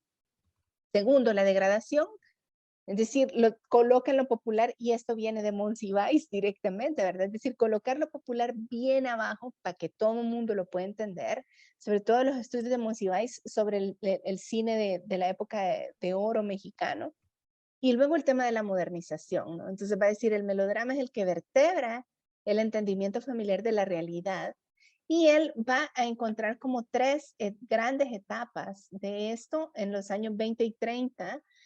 Hay una revalorización de la épica popular, en los 40 la comedia ranchera, en el 45 el barrio como nuevo lugar, va jugando un poco, haciendo análisis de México, de Argentina y de Brasil, si ustedes ven.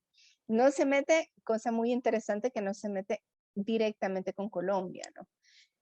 Eso voy a colocar yo de esto, y voy a colocar un epílogo que tiene que ver con algo que creo que creo que fue José Miguel el que dijo, a ver, que el prólogo de la quinta edición es muy interesante, porque el prólogo de la quinta edición lo que va a decir es, a ver, ok, ya pensé un poco cómo esta cultura de lo popular pervive en la cultura de masas, pero ahorita, en esta época, cómo nosotros asumimos ese espesor social de las tecnologías en esta época que ya es la modernización neoliberal que nosotros vivimos ahorita, y cómo pensamos en este momento lo de la comunicación, la cultura y la política. Y aquí es donde yo creo que podríamos discutir e inventar categorías, ¿no? Pero él va haciéndose como este tipo de preguntas, y solo quiero recordar este cuadrillo que seguramente muchos de nosotros hemos usado en distintos momentos. Yo diría que de los medios a las mediaciones lo que nos trabaja es esta parte, es decir, cómo hay unas matrices culturales de la cultura popular que van a evolucionar y se van a anclar en ciertos formatos industriales. Es decir, ahí hay una mirada diacrónica de esto, de cómo las matrices culturales orales después se anclan en un formato industrial como el melodrama, ¿verdad? Pero también, de alguna manera, y de esto habla mucho menos de los medios a las mediaciones, pero va a tener otros trabajos donde lo habla, es como el eje más sincrónico de cómo hay unas lógicas de producción que se anclan en unas competencias de recepción o de consumo o usos, ¿verdad? Es decir, no habla de audiencias exactamente, pero cómo hay ahí algo que ya estaban ustedes también señalando y que tiene que ver, y entonces ahí vienen mis preguntas, ¿verdad? Un canal, por ejemplo, como Paca Paca, sería un canal que retoma estas matrices culturales, pero las pasa a formatos industriales, que responde a ciertas lógicas de producción y se ancla en ciertas competencias de recepción, pero toma en cuenta, pregunto porque no lo he visto Paca Paca, toma en cuenta diversidad de lenguas, diversidad de territorios, diversidades culturales, o sigue apostándole a algo que es más nacional. ¿verdad? Es decir, por eso le decía a Cristina que esas preguntas están. Y bueno, y aquí es en este esquema del prólogo de la 5ª edición, en donde él trabaja algo que después muchos otros investigadores van a decir, bueno, estas serían como las mediaciones de Martín Barbero, ¿no? Es decir, la institucionalidad, la tecnicidad, la socialidad y la ritualidad, que no me detengo, pero que están ahí, ¿no? Y que tienen que ver con este desglose que él hace de qué es lo que nosotros tenemos en cada uno de estos ámbitos, ¿no? Entonces lo dejo ahí.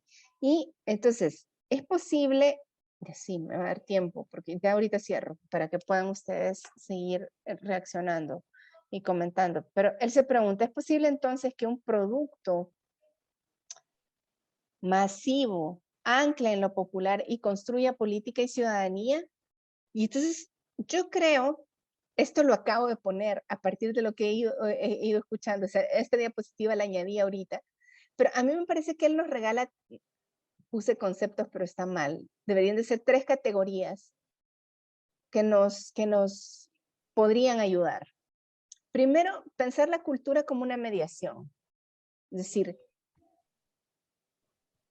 creo que él no se va como a mediaciones específicas, sino a la cultura como el gran proceso de mediación. En algún otro texto, él habla del lenguaje como la mediación fundamental, en la tesis doctoral lo va a meter, pero acá no. Pero yo creo que de alguna manera lo que nosotros vamos a tener es la cultura como mediación fundamental. Lo segundo que me parece a mí que es una categoría muy interesante es el tema del melodrama.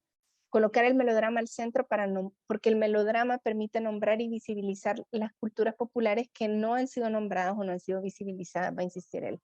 Y luego me parece que es muy interesante una imagen que no aparece de los medios, pero que él va a repetir posteriormente, que es el tema del palincesto.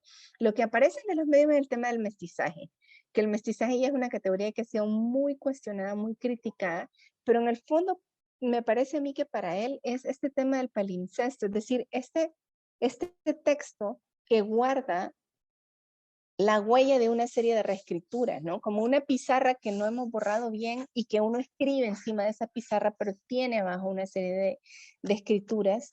En el fondo, el palimpsesto como mestizaje, como hibridación, es una categoría muy interesante para pensar lo que pasa hoy con las culturas populares o con las culturas nacionales, ¿no? Y este es justo el párrafo de cierre del libro, desde los medios, que es ese en donde cierra diciendo que lo escribió en Cali y que lo termina en diciembre del 85. Entonces vamos a ver si alguien más, ¿quién lo lee ahora? Yo me animo. Adelante. La lección está ahí para quien quiera y pueda oírla, verla. Melodrama y televisión permitiéndole a un pueblo en masa reconocerse como autor de su historia, proporcionando lenguaje a las formas populares de la esperanza. Ese es el reto que entraña nuestra propuesta y la mejor síntesis de lo que a lo largo de todo este libro se ha intentado formular. Gracias, Sandra. Genial. Entonces vean que es muy interesante, ¿verdad? Es decir, porque entonces él hace toda esta reconstrucción para decir, ok, pero el asunto es que donde nosotros pensábamos que no había proyecto político, es posible que lo haya, que es en todo ese espacio del melodrama, de la televisión, de la masa, porque allí el pueblo se reconoce como actor de su historia. Y el ejemplo que me recordó Paola ahora es que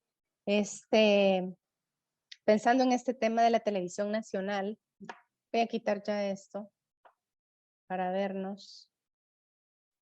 Listo. Por lo menos les veo los nombres. Pero el ejemplo que me recordó Paola es que ahorita nosotros hicimos, bueno, ustedes saben que El Salvador ahorita tiene un presidente que es el presidente más popular en América Latina, el que mayor aceptación tiene, que se llama Nayib Bukele, que es un tipo que yo creo que estudió, yo creo que los asesores de comunicación estudiaron muy bien a Martín Barbero, porque maneja la comunicación de una manera genial, es decir, Nayib Bukele se parece mucho, por ejemplo, David nos podrá decir, a Daniel Ortega, pero es muchísimo más cool y aquí lo ama muchísima más gente de la gente que ama a Ortega, que es mucho menos en el caso de Nicaragua. Pero entonces nosotros hicimos el año pasado un estudio en donde, entre otras cosas, bueno, era un estudio de audiencias, pero la mayoría de la gente mira televisión nacional, pero mira televisión nacional para ver noticias. Otras cosas las ves en YouTube, series, películas, si no tenés Netflix. Y si tenés Netflix, las ves en Netflix o las ves en HBO o en esto.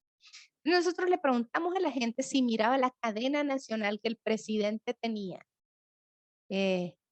Y el 95% de la gente nos dijo que miraba la cadena nacional del presidente. El año pasado, durante la pandemia, ¿no? Estamos todos recluidos. Todo el mundo miraba la cadena nacional. Pero cuando le preguntamos a la gente por qué veía la cadena nacional, la gente nos dijo que la veía, era como el 70% nos dijo, la veo para entender los memes después. Es decir, la veo para poder burlarme con propiedad de mi presidente, ¿no? Es decir, porque si no le he visto, no entiendo el meme. Entonces, digamos, eso es, me parece a mí, la cultura popular hoy, ¿no? Es decir, es al mismo tiempo conservadora, pero al mismo tiempo se resiste, es al mismo tiempo tradicional, pero al mismo tiempo se burla, es religiosa, pero ya. Entonces, esa es la disputa de la hegemonía y esa es como la única provocación que yo creo que Martín Barbero nos sigue colocando en este asunto, ¿ya? Eso era como lo que yo quería decir para que sigamos en la conversación. Álvaro, dale. Ok, bueno, sí, quería agarrar el tema este de la masa, pero de la división con lo que es muchedumbre y segundo con lo que son las apropiaciones de los coreanos, de los afganos, de todas esas telenovelas que han agarrado muy bien el melodrama, o sea, ese es el tema, el melodrama que lo descubrirá muy bien Jesús Martín e identificará que somos los latinos llorones, ¿no? Los que nos gustan las canciones cortavenas, el mariachi, qué sé yo, como nuestras formas de expresión y que en realidad es tipo de sensibilidades y sentimientos, y ahí sí divido semióticamente los dos términos, ¿no? Sensibilidades y sentimientos, nos vayan construyendo los signos de expresión mediada y por ahí, pues yo le entendía muy bien en ese momento, que las mediaciones están en esa relación. Pero ¿qué pasa colocando ese concepto ahora del melodrama en nuestras realidades? Resulta que se los han apropiado luego de la telenovela brasilera, principalmente las telenovelas turcas, por lo menos aquí en Bolivia, ¿no? Las telenovelas turcas, las telenovelas afganas, y luego hoy la gran moda del K-pop, que es terriblemente melodramático desde la lógica latina para vendernos, exacto, las coreanas, que nos están trayendo, pero además hay una cosa interesante, resulta que este mismo concepto Martín Barberesco termina siendo apropiado por otra cultura, que es esta cultura coreana que nos estudian muy bien, y cuando tú decías estudiaron muy bien a Martín Barbero, yo digo que también han estudiado básicamente chinos, coreanos, sobre todo coreanos, y nos están tramitando esa mediación y nos están revendiendo lo que nosotros mismos somos, solo que con ojos rasgados, pelos teñidos y todo este transporte, donde tú miras los reggaetoneros latino, pero desde el K-pop. O miras la transformación del melodrama típico de la telenovela en las series Netflix, que ahora están comiéndose muchos espacios desde básicamente Corea, pero también creo que no hay que dejar de mirar lo turco. Y cierro con esto. ¿Por qué lo turco? Porque lo turco nos está trayendo un remachismo muy parecido al que se vive, por ejemplo, en el oriente de Bolivia. No es el machismo mexicano, sino es un tipo de machismos que son estos machismos los que interpelan desde lo masivo a lo individual. En otras palabras, desde el machismo a los feminismos. Entonces también creo que hay que mirar estos conceptos de mediaciones actuales y sus efectos, que Martín Barbero seguramente ya los expresó y que hoy día tienen nuevas formas, ¿no? Eso quería comentar. Genial. Fernando levantó la mano. Sí, sí, ¿Vas a decir algo precisamente, del machismo mexicano? No, no, mentira. quería comentar con relación a que cuando se habla de que hay una apropiación de las narrativas del melodrama por las empresas turcas o Netflix, mi pregunta es, son las industrias culturales, no necesariamente podemos pensar que ahí está la cultura popular, sino es una representación de la cultura popular. Pues a mí me parece porque es finalmente lo que está pasando, se está comercializando, se está vendiendo el producto, ¿no?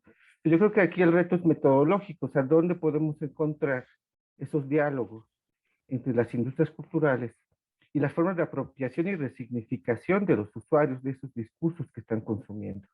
Porque en sí mismo pensar que la telenovela turca o etcétera, que están construidas desde grupos de enfoque, encuestas, es decir, hay toda una industria que está construyendo los personajes, los está estereotipando, los está generando para su consumo, pues no sé qué tanto eso puede ser cultura popular como tal, aunque yo creo que la respuesta estaría metodológicamente en investigar a las personas, los sujetos, ¿no? Cómo nos apropiamos, resignificamos, cómo estamos jugando con los sentidos y los significados en la vida cotidiana, en los espacios en los cuales estamos situados.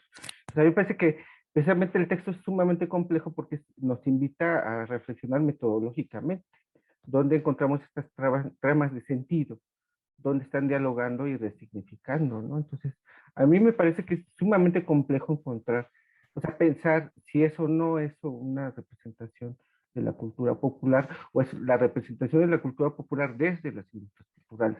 Pasa nada, termino con esto, con toda esta oferta de narcotráfico que ofrecen las industrias culturales, con todas estas versiones de México y Colombia. Bueno, yo he intentado ver tanto las versiones, tanto la colombiana como la mexicana, se me va a echar el nombre de estas series que generan Netflix, tratando de encontrar hilos, ¿no? Hilos narrativos que están ahí haciendo circular y que tanto eso es de cultura popular o es un estereotipo que se está construyendo desde una industria cultural, ¿no? Nada más. Gracias, Fernando, genial. Solo para añadir a eso, así como nota a pie, yo siempre me he preguntado mucho eso, por ejemplo, en El Salvador también consumimos mucha Televisa y mucha telenovela colombiana, pero en las telenovelas de Televisa particularmente, que para mí son en efecto un enlatado muy, muy estereotipado, siempre me he preguntado por qué en muchas de las telenovelas que yo he visto, así sea completas o a ratos, suele haber una mujer curandera que en algún momento salva a los protagonistas. Ahí, por ejemplo, me parecería que hay como algo de lo popular que se cuela, porque ahí no hay estereotipo. Bueno, a ver, podemos discutirlo, ¿verdad? Es decir, y no he hecho un estudio, es solamente como una hipótesis, pero allí me parecería que sí hay algo, porque esa mujer curandera siempre es súper sabia, no se equivoca, primero es mujer, segundo es, o sea, es como bruja, ¿no? Es decir, es ese saber tradicional, oral.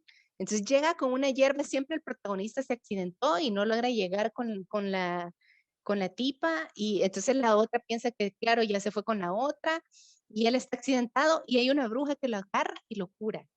Y además le da como una sabiduría y ya lo manda de regreso. Entonces es como ahí me parece que hay un elemento como de pervivencia de lo popular que se mete en ese mundo de la industria. Y de hecho hay como personajes que anclan con Claro, ¿verdad? la cultura Pero popular. hay otros que son Está la curandera y está absolutamente la señora estereotipados. de la vecindad, buena onda. Exacto, por ejemplo, y que siempre es como... a mí me parece que son personajes nodo, muy interesantes, claro, que articulan el estereotipo con elementos arraigados en la matriz cultural. Y entonces ahí sí, ¿no? Y ahí sí diríamos, y algo popular en esto masivo, pero no quiere decir que todo lo masivo es súper popular, súper cultura popular, ¿verdad?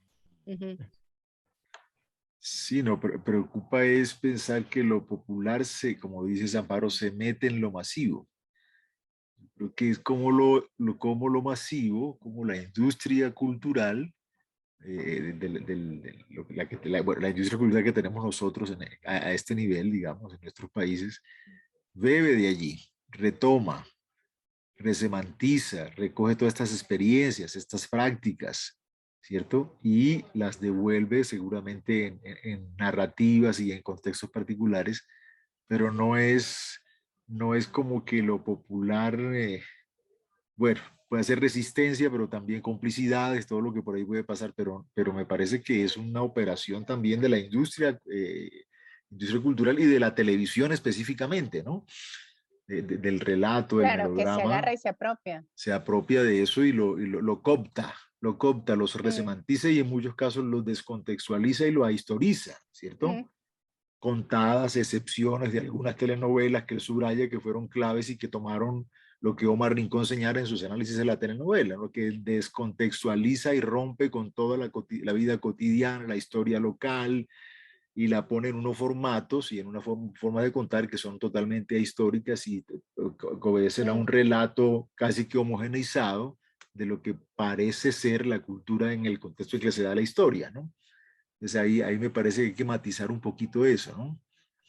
Sí, sí, de acuerdo. Dunia y David. Dunia, estás en mute. Ya. Ahora. Quiero rescatar esta parte que comenté también en la primera clase sobre la cultura barrial y ya lo retomé en mi librito. Quiero mostrarles. Todo viejito. Uy, chica, primera edición. Sí. Esa no la tengo. Con todas sus hojas salidas, así. Bueno, esto de la cultura barrial y lo que se ha llamado después las redes sociales en sociología, ¿no? Aquí un pedacito leo.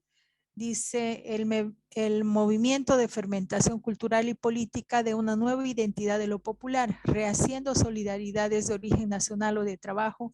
El barrio anuda y teje nuevas redes que tienen un ámbito social, la cuadra, el café, el club, la sociedad de fomento y el comité político. Ya.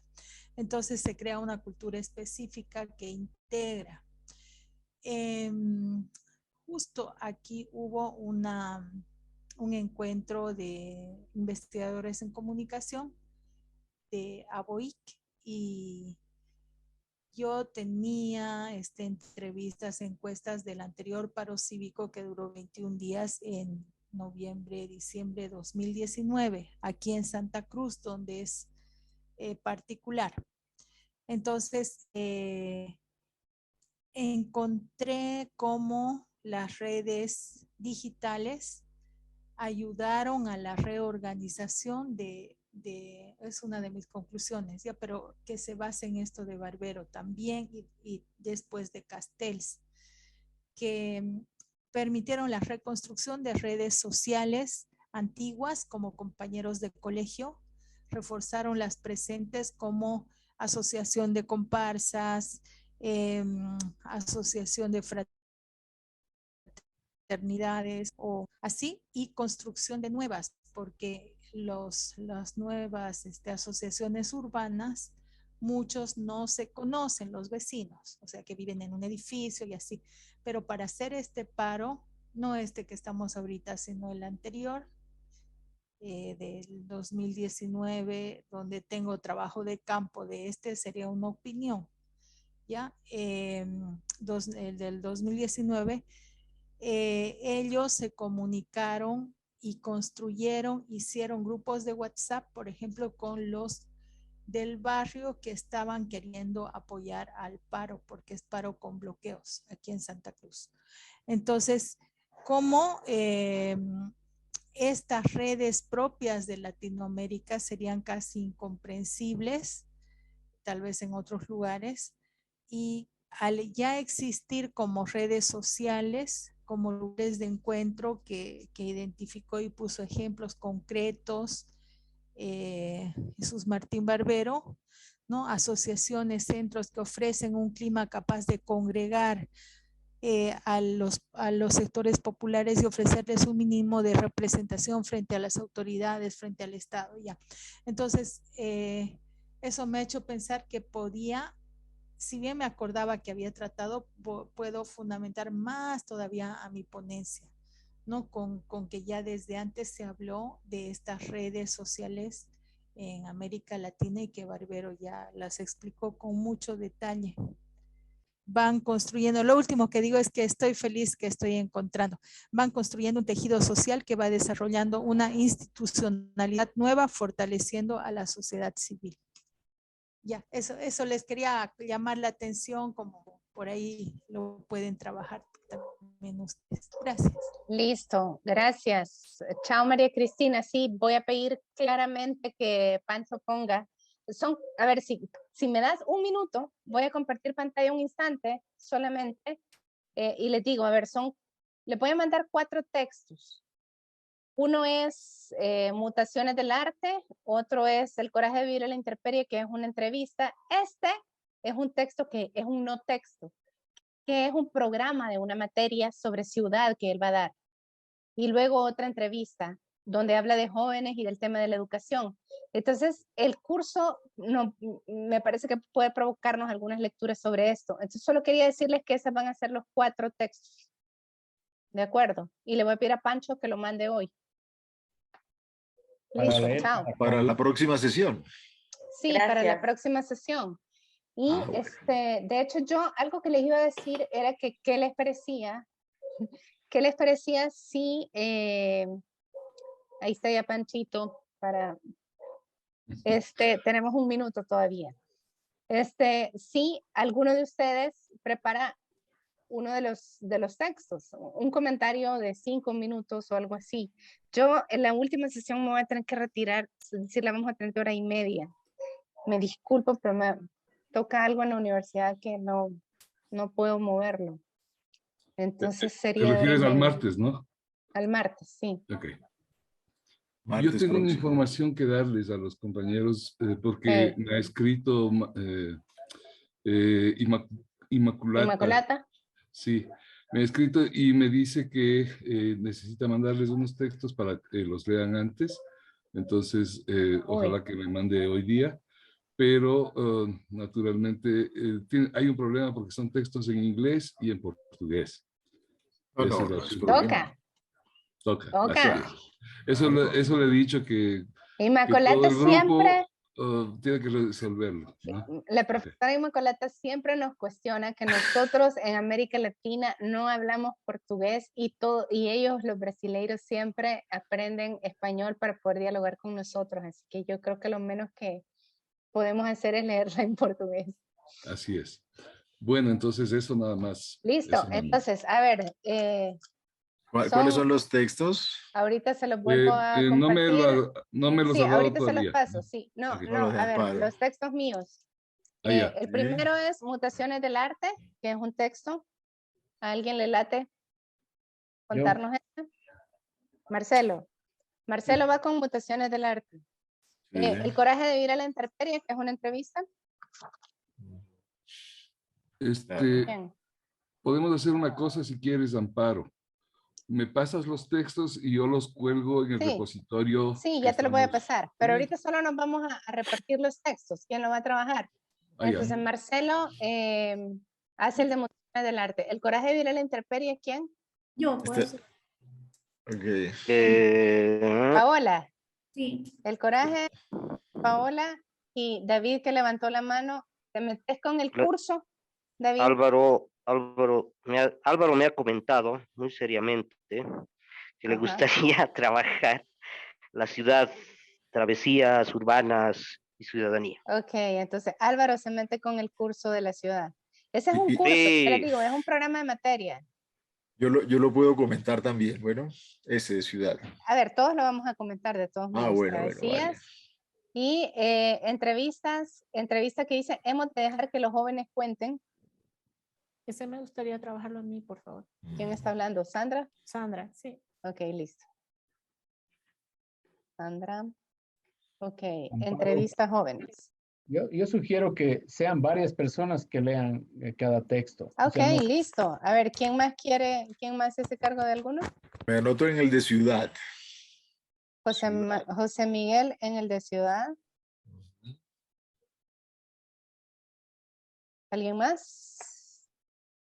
Yo podría entonces aportar en el de Mutaciones del Arte. Listo, David también junto con Marcelo. Dos lectores, está bien. Sí, divino.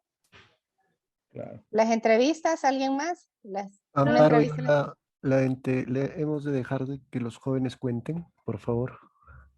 Rafael con lo de los jóvenes. Rafael y Sandra entonces. ¿Y alguien para la del coraje de vivir en la intemperie? ¿Dónde está Paola?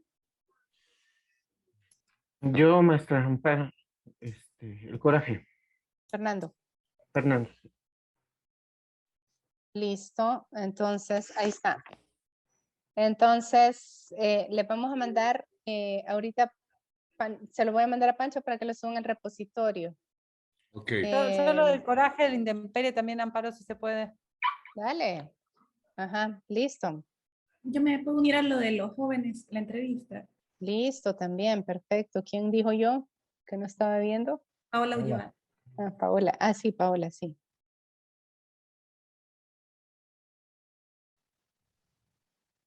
Una consulta, ¿estas son las lecturas para el próximo martes o el próximo Estas son las lecturas para el próximo martes. Y lo que ok. vamos a hacer es presentarlas, discutirlas. Y de nuevo les aviso que me disculpo porque yo solo tengo 1:30 ese día. Claro, ustedes pueden seguirle en tiempo. Usted hace un video. Ajá. No, no. Quiero decir que no vamos a llegar a las 2 horas. Entonces, para el próximo, el próximo día es martes.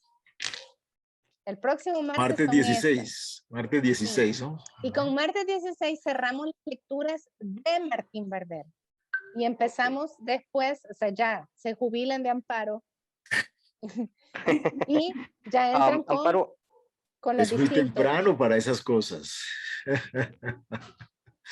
Como Amparo dicen en estará ahí Arizona, para enough is enough.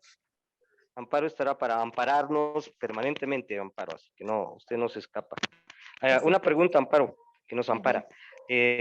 ¿Será posible que va a estar en el repositorio y también nos pueden enviar por correo? Sí, El sí, link. se les va a enviar por correo también. Drive. No hay problema. Listo. Y yo creo que le he enviado a Pancho de todos modos los PowerPoint por si le sirven de algo. Se los mando en PDF para que no pesen, por si acaso alguien lo quiere en PowerPoint, igual se los doy. O sea, no hay problema. Ok, ok. Sí. El Sí, del sí. mapa, el del esquema animado, me encantaría tenerlo, porque Les es gusta, para vea, la ese clase. me Es costó que hacer ese sirve, esquema animado. ese sería bueno, pero animadito, porque es para da para 4 o 5 clases, pues ese esquemita, ¿no? Bueno, cobro derechos de animación. No, mentira. Damos el crédito. ¿Ah? No, ahí les mando el PowerPoint, sí, de acuerdo. No tengo yo el correo electrónico de Álvaro y tampoco de José Miguel, perdón. Porque no se han inscrito en la plataforma. Ya, manden, inscríbanse. Sí, por Quería favor. hacer una sugerencia, Pancho, por favor. No sé si es posible generar un link para cada día, para que no, o sea, no un link para cada día, sino, digamos, un link reiterativo. Los martes un link y los jueves otro link. Hoy me ha costado el que Sí, tenía que... desgraciadamente Sí, porque no podemos Marcelo se hacer perdió eso. con el link. Sí, no podemos hacer eso, desgraciadamente. Tenemos un problema técnico que nos impide, porque usamos la plataforma en muchas otras cosas y entonces se nos crea una confusión. Tengo que mandarles al día. Listo, pero bueno, yo lo otro que le decía a Pancho era si hacíamos como un grupo de WhatsApp y por WhatsApp nos vamos comunicando para pedirnos cualquier cosa. Eso es más factible, ¿no? Eso Entonces, es más factible. si quieren, váyanle compartiendo a Pancho para que podamos estar ahí. Y yo, entonces estoy el martes y después voy a estar intermitente, pero siempre estoy pendiente y cualquier cosa que necesiten, ahí estoy. Les dejo mi correo de todos modos aquí. Para quien no lo tiene todavía. Si acaso no les llega algo, igual me escriben a mí y yo estoy pendiente. Pero entonces, lo que tenemos para la próxima sesión, ya para cerrar, es decir, ya vimos la tesis, vimos los medios y ahora vamos con 4 textos muy distintos para revisar y para lo que nos provoque. Y de ahí entramos a gente que ha dialogado con él para construir otras categorías. Entonces ahí es donde entramos con Inmaculata, con Nilda Jax, con Escolari, con Omar Rincón, sí, van a tener a una serie de